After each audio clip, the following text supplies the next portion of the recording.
दमदार दावेदारों में उलझी हरदोई की सियासत। 7 बार कांग्रेस तो 4 बार बीजेपी का रहा कब्जा।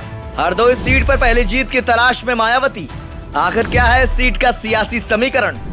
उत्तर प्रदेश की हरदोई लोकसभा सीट पर चौथे चरण में 13 मई को मतदान होना है। ऐसे में चुनाव से पहले सीट पर सियासी घमासान शुरू हो गया है। आपको बता दें कि सीट पर कांग्रेस को सबसे ज्यादा 7 बार जीत मिल चुकी है, जबकि भारतीय जनता पार्टी को 4 बार सफलता मिली है। वहीं समाजवादी पार्टी के उम्मीदवार को 3 बार जीत हासिल करने में मदद मिली है। जबकि बहुजन समाज पार्टी की बात करें तो इस पार्टी का अब तक खाता नहीं खुल सका है। इस सीट पर ब्राह्मण, राजपूत और कुर्मी वोटर्स की बहुलता है। तो चलिए आपको हरदोई लोकसभा सीट का समीकरण और इतिहास के बारे में विस्तार से बताते हैं। किस पार्टी ने किसको बनाया उम्मीदवार? हरदोई लोकसभा सीट पर बीजेपी ने जयप्रकाश रावत को मैदान में उतारा है। जयप्रकाश ने साल 2019 के आम चुनाव में जीत दर्ज की थी, जबकि समाजवादी पार्टी ने पूर्व सांसद उषा वर्मा को उम्मीदवार बनाया है। उषा वर्मा इस सीट से 3 बार सांसद रह चुकी हैं। वहीं बहुजन समाज पार्टी ने भीमराव अंबेडकर को चुनावी मैदान में उतारा है। साल 2019 के आम चुनाव के क्या थे नतीजे? साल 2019 के आम चुनाव में बीजेपी उम्मीदवार जयप्रकाश रावत ने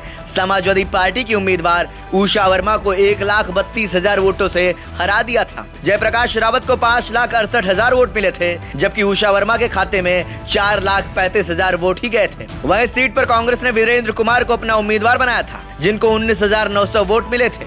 हरदोई सीट का इतिहास। इस सीट पर पहली बार साल 1952 आम चुनाव में वोटिंग हुई थी। इस चुनाव में कांग्रेस के बुलाकाई राम वर्मा को जीत मिली थी। हालांकि साल 1957 आम चुनाव में जनसंघ के द्रोह शिवदीन सांसद बने। इसके बाद साल 1962 के आम चुनाव में कांग्रेस ने वापसी की और बड़ी जीत हासिल की। पार्टी के उम्मीदवार दयालु राम सांसद चुने गए। दयालु राम ने साल 1962, 67 और 71 आम चुनाव में जीत दर्ज की थी। साल 1977 आम चुनाव में जनता पार्टी के परमाई लाल सांसद चुने गए, जबकि साल 1980 आम चुनाव में कांग्रेस के मन्नी लाल ने जीत हासिल की थी। साल 1984 लोकसभा चुनाव में कांग्रेस के टिकट पर दयालु राम फिर से सांसद चुने गए, जबकि साल 1989 आम चुनाव में जनता दल के टिकट पर परमाई लाल सांसद हुए। इसके बाद साल 1991 आम चुनाव में बीजेपी को पहली बार इस सीट पर जीत मिली। पार्टी के उम्मीदवार जयप्रकाश रावत ने जीत दर्ज की थी।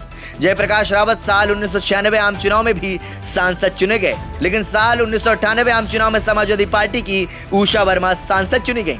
इसके बाद साल 1999 लोकसभा चुनाव में अखिल भारतीय लोकतांत्रिक कांग्रेस के टिकट पर जयप्रकाश रावत सांसद चुने गए, जबकि साल 2004 आम चुनाव में उषा वर्मा समाजवादी पार्टी के टिकट पर सांसद चुनी गई। उन्होंने साल 2009 आम चुनाव में भी जीत का सिलसिला बरकरार रखा, लेकिन साल 2014 आम चुनाव में बीजेपी के अंशुल वर्मा सांसद चुने गए, जबकि साल 2019 के चुनाव में बीजेपी के जयप्रकाश रावत जीत दर्ज करने में कामयाब रहे थे। 5 विधानसभा सीटों का गणित। हरदोई लोकसभा सीट के तहत 5 विधानसभा सीटें आती हैं। इनमें सवायजपुर, शाहाबाद, हरदोई, गोपामऊ और सांडी सीटें शामिल हैं। विधानसभा चुनाव में सभी सीटों पर बीजेपी ने दमदार जीत दर्ज की थी। सवायजपुर से माधवेंद्र प्रताप, शाहाबाद से रजनी तिवारी, हरदोई से नितिन अग्रवाल, गोपामऊ से श्याम प्रकाश और सांडी से प्रभाष कुमार विधायक बने थे। हरदोई सीट का जातीय समीकरण। हरदोई लोकसभा सीट पर ब्राह्मण, राजपूत, वैश्य और कुर्मी की संख्या ज्यादा है। इस सीट पर 3 लाख कुर्मी वोटर हैं, जबकि 2.5 लाख ब्राह्मण और राजपूत मतदाता हैं।